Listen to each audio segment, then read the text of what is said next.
Lexington police have responded to homicide after homicide the past couple of weeks. It has taken a toll on the people in the communities where they take place. Many of the crimes have happened in close-knit neighborhoods where people congregate. Georgia MacArthur sat down with the city's forensic unit to help explain how detectives handle investigations that are in view of the public. As the violence rages in Lexington, graphic crime scenes are visible on busy streets and in the city's neighborhoods. It can be unsettling, but police say they have to be careful not to leave a crime scene too quickly.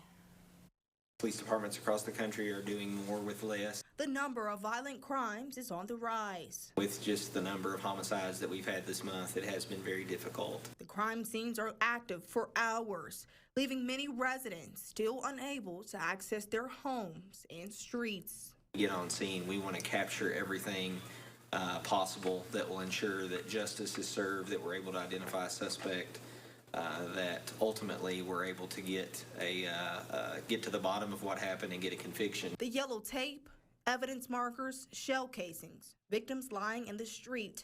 It's all difficult for bystanders to see. We want to maintain everyone's dignity as much as possible. So again, that's something that we have to balance in those cases.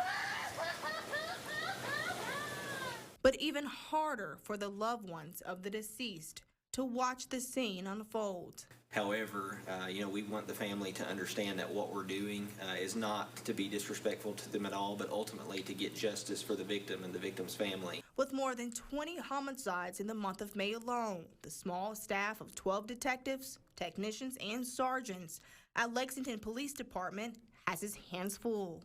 At the scene, we're not in a position to come over and obviously be a shoulder to cry on because we have a job to do, but know that we are human. It's hard for our detectives to see these scenes. You can often hear cries pierce through the air and sounds of anger from grieving families.